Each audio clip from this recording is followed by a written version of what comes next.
Hey everyone, Techne here with one awesome headset today. Let me tell you what, this thing is just like, I'm gonna go on like this and you're not even gonna have to watch the review. You're gonna know it's good already, right? And I'm over here trying to act like it's some sort of secret headset when I got the name of the headset right down in the title. And that's the Razer Blackshark V2 Pro. In other words, the Razer Blackshark Wireless. All right, so as far as in your box right here, and by the way, you all know I love a good box and some good packaging. Just take a look at the inside of this thing. Headset and accessories wrapped in all of this stinking foam. Gosh, I love some good packaging. But anyways, inside your box right here, you're gonna get your manual, some paperwork, some Razer stickers or whatnot, and then a little bag, because don't we all need a bag for our headset? You can get your detachable 3.5 cable, and then also your detachable micro USB charge cable, your USB dongle to use wirelessly, your detachable microphone, which also comes with that included windscreen, and then of course, your headset. All right, so you all know where we have to start, and that is gonna be with comfort. Straight out the box, just putting this guy on your head right here.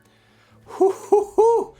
Oh, mama, these things are incredibly stinking cozy. Definitely a light clamping force. They're not tight, not medium. These things are all day long light clamping force. I go like this and they start budging, like they're coming off my ears here right now. They are definitely a light clamping force. That's gonna be good, especially if you got like a bigger head or something, or definitely for us glasses wearers. No pressure on my frames whatsoever. Now, if you got a lot smaller head, even when you reduce these, the clamping force is still small. So if you got a real tiny head, I have a feeling these guys are gonna start falling off you. But now as far as the ear cushions here, super stinking plush. You got that nice sports material on the outside. Very soft and plush. Inside pleather lined, so you kind of lock that sound in right there for you. Now the ear cushions are plenty big. Like my ears fit in them perfectly fine, covers my ears and all, but they are a little shallow and my ears do touch the inside of the drivers here. But don't worry, because the inside of the drivers right there is some padding in there. So again, yes, my ears are laying against it, but it doesn't bother me at all, because again, there is nice plush padding in there and it doesn't pinch or hurt at all. Now, one stinker about the ear cushions though, you can't seem to remove them. Like, I am tugging to high heavens on these things right here and they will not remove. So that is a stinker that we can't replace our cushions here. Coming up to the headband, also lined with that sports material and very plush as well. Again, from the ear cushions to this headband, whew, I want to take a snooze on them. And that also goes right in line with the adjustability of the headset. As you see, you have the little metal arms going here into those brackets, slides up and down nice and easy right there. Plenty adjustable, goes nice and small, nice and big. Now there's no dedicated swivel in it, right? But since it's on both of those arm brackets right there, they adjust in and out right there. So you almost have swivels, like a different kind of swivel, right? But again, it just locks right into the shape of your head. If it goes more to the back, bam, more to the front, bam, it's gonna lock right in there. So very nice, not your traditional swivel, but again, it does work out. Then your ear cushions go in and out, plenty adjustment right there. Very nice. And on top of all that, the headset is incredibly lightweight, especially for a wireless headset, right? Coming in at 320 grams right here. And again, when you combine all of that, the plush ear cushions, the lightweight, the adjustability, the soft headband, I'm telling you again, just putting these on your head, like, you don't want to take them off. They are that cozy. I got no pressure points. My ears aren't getting hot. It's not hurting the top of my head.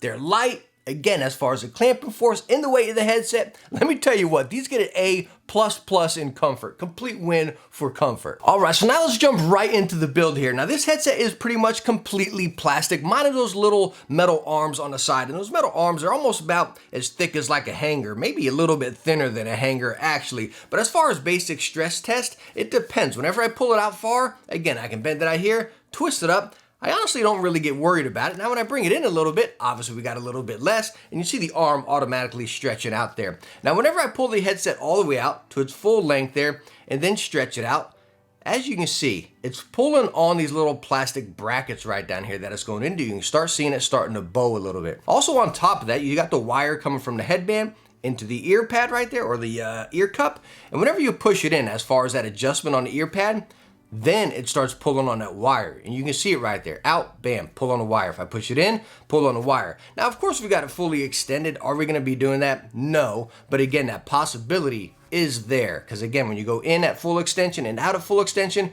it starts tugging on that wire. Now, if you're not at full extension, just halfway, as you can see, you got a little bit of slack in there. So as far as the build right there, I'd say there's a few things that are questionable. Again, maybe that wire, if you got it fully extended, I don't know. I used tons of headsets with the wire exposed like that, never had an issue.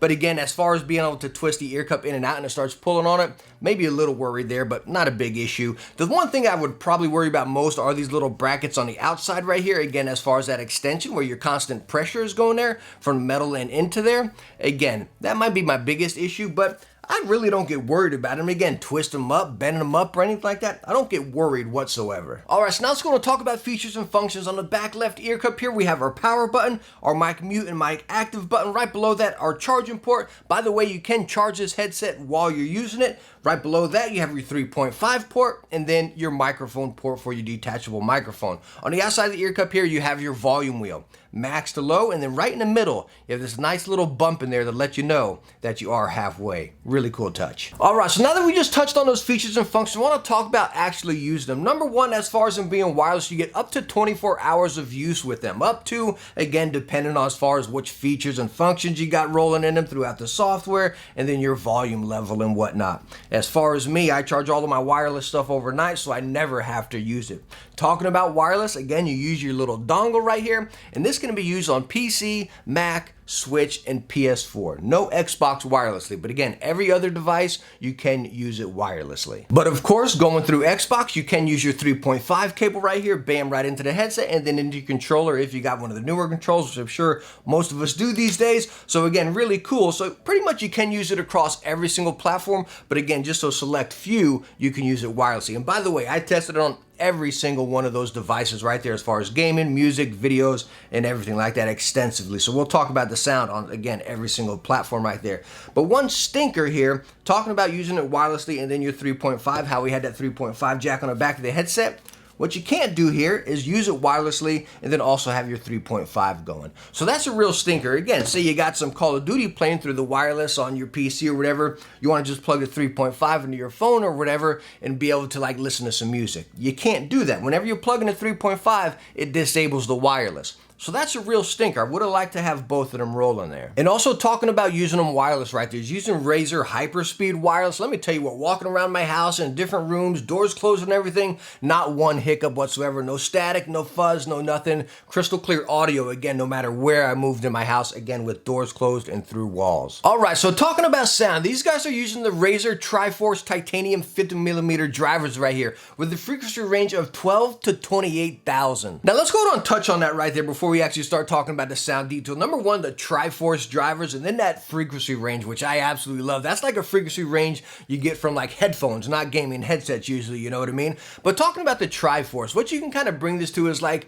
the HyperX Atlas 3s Atlas S that we recently reviewed, you know what I mean? It's got like a chamber for each different sound right there as far as your bass, your mids, and your highs. Same deal right here, but they're able to tune these, right? So you got your driver for your bass, they're able to tune the mids and then tune the highs right there. So again, everything really gets to perform on its own rather than having one thing and having it kind of jumbled up and not necessarily getting like a muddy sound, but again, just kind of everything's just right here trying to compete against each other with these guys. And again, I'm combining that Triforce right there again, where everything's being able to get to tune by itself with that frequency, put it together. Wow, do you have some awesome sound and an absolute pleasure to use right here. And yes, that goes across every single device right there. And believe it or not, even 3.5 into the Xbox controller, you still got that really awesome crisp sound. I'm talking, it had bass back there and it was very crisp, potent bass. It wasn't like this bass that really rolled off or anything. It punched back there, not ear shaking like beats or anything like that.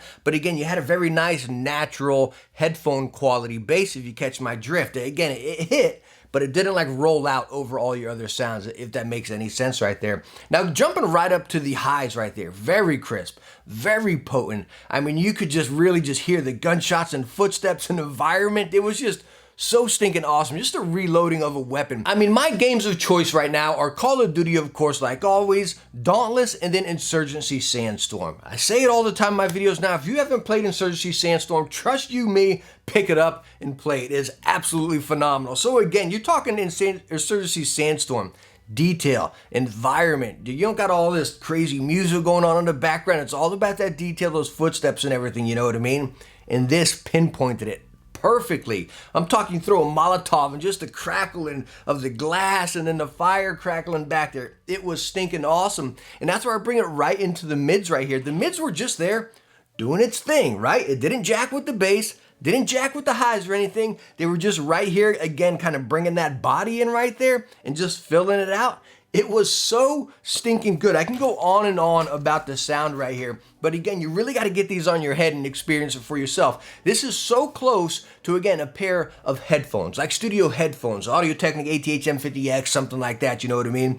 These get that close. It almost branches out of gaming headset type of sound that we're all used to, you know what I mean? So again, it's just so nice because you get the immersion, you get the detail, everything rounds out right here, and you have that body. What an awesome sound experience here. All right, so we are now using a microphone on a Razer Blackshark V2 Pro. Again, this microphone is detachable, and you have that windscreen on it as well, which you can remove, and good night. This is one gigantic windscreen, right? But again, talking about this microphone test, I'm going to be using it right now. We're going to talk about, again, the Razer Synapse software right here, and I'm going to talk a little bit about the sound and the microphone in this right here as well. So again, we're in Synapse. We're going to go and select our Razer headset here. First page, again, obviously you have your volume, which you can control right on your PC or on the headset again. But where it starts getting good, let's go on into the mixer right here. This is a THX spatial sound right here, or in other words, your surround sound, and you can adjust this whole thing over here.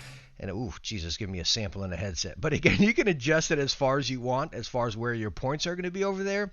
And then manual per game and stuff like that. You can set each THX mode per game and it'll set right there. Now, touching on this THX, don't take it as like your traditional like headset surround sound. It's not like that, where it makes everything distant, echoey, and just like high pitched. It doesn't really do that. It just gives it more body. So don't think about it as like surround sound. Think about it as like, gosh, I don't even know, because again, it just gives it more body, brings a little bit more detail out into everything. That's what it's kind of like. Think of it like a detail enhancer, right? It's not like surround sound by any means. It doesn't really jack with any of your EQ settings. It sounds really good, but again, it's not like a surround sound, but it's, again, a nice feature to have on right there. Coming right over here to enhancements. This is where you get all your goodies, right? So you have bass boost, where you can boost up your bass if you want. Now, when you bring the bass all the way up to the high, it does start getting a little bit muddy right there. Again, the bass starts taking over everything. Again, it's not ear shaking, hard hitting bass. It's just full body bass, you know. Again, I usually kept bass boost off. Now, sound normalization. I really like this on. I usually kept around 45 to 40s right there. I like this because, again, it just brought out my highs a little bit more. Me personally, as far as my sound, I prefer my highs to be a little bit more potent than the bass. I like the bass to hit, like talking about beyerdynamic. I don't like beyerdynamic because the highs are too potent.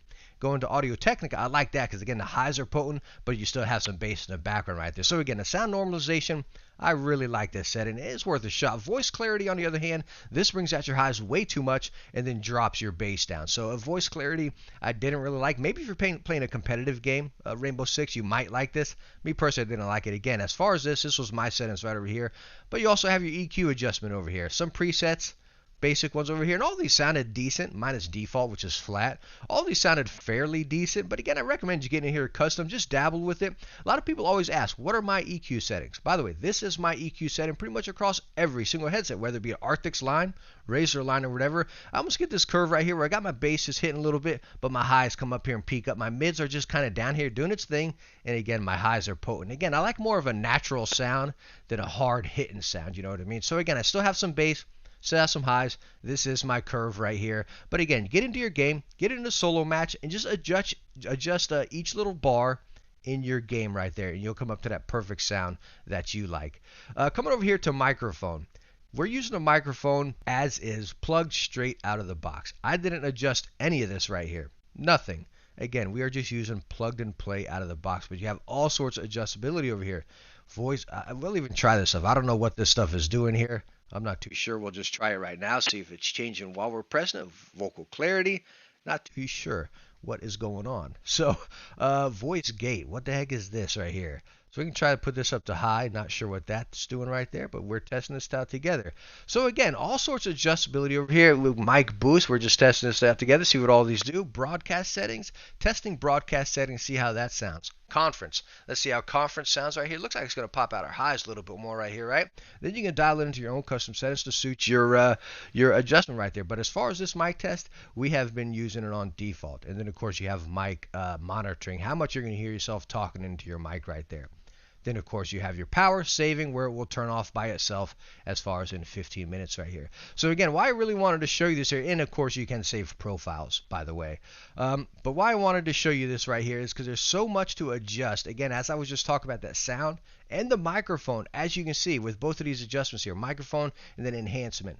As far as the sound, I can say it sounds like this, that, or the other, but there's so much adjustability right here. And, again, you can really dial it in. On top of how great it is out of the box, you're going to dial it in even further than that. All right, so let's go to wrap this up with price and our conclusion right here. This headset comes in at $180. It's not cheap by any means, right? But let's go on and talk about that. Do I personally think it's worth $180 right here? The comfort is amazing. Hands down win on the comfort. The build is good. The sound is amazing as well. The microphone is also great, you know? So the two main things right there, the comfort and the sound, it nails A++, right? So right there at 180 bucks, yes, I totally think you're going to be happy with it. If you go buy this for 180 bucks today, I think you're going to be very happy with your purchase right there. As far as longevity and durability, that's where I get a little iffy. Number one, with these little tiny brackets on the outside at 180 bucks, feels a little chintzy to me, just a pinch, you know what I mean?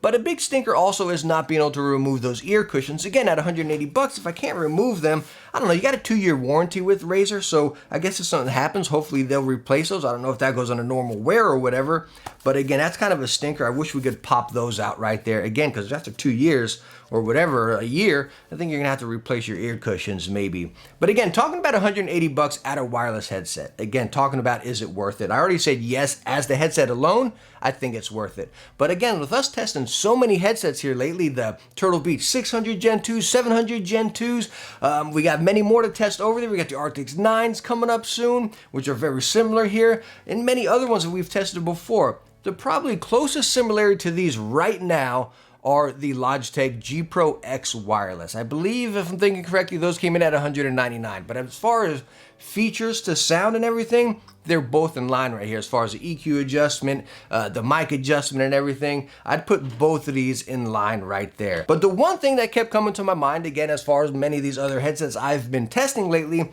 at 180 bucks, there's one big thing I would have loved to seen on this headset. And that is the option for Bluetooth as well. Not Bluetooth for my gaming or my videos or anything, because we all know there's a pinch of lag right there. But I like having that extra touch of Bluetooth. So you got your wireless and your Bluetooth. Just like on the 700 Gen 2s we just tested, right? You had your wireless, and then you also had the Bluetooth option. Why I think that is great, like I say in all my reviews with that, is I have a son in school, right? So I'm in my game and everything. I want to be able to still sync my phone up to it so I can hear it. And again, at this price range, you're talking headsets that are cheaper than this, have that kind of feature. So again, that's kind of a stinker. I would have liked to have seen that in this close to $200 headset. I would have liked to have seen that feature big time. So all in all, yes, I highly recommend the Razer Blackshark V2 Pro headset right here. I absolutely love this thing. At 180 bucks, I think you're gonna absolutely love it. A few minor quirks here and there that I wish were different, but hey, maybe that's just me nitpicking. We got a complete win right here. So hey, thank you so much for stopping by and watching my review on a Razer Blackshark V2 wireless gaming headset here. I hope I answered some questions if you were looking into this headset. If you got any more questions, just ask down in the comments or hit me up on Twitter at the Techne1. Always willing to talk shop right there. And again, I hope you enjoyed the video. If you did, hit that thumbs up and don't forget to subscribe for some future tech videos. Hey, I hope to catch you in the next one. Bye now.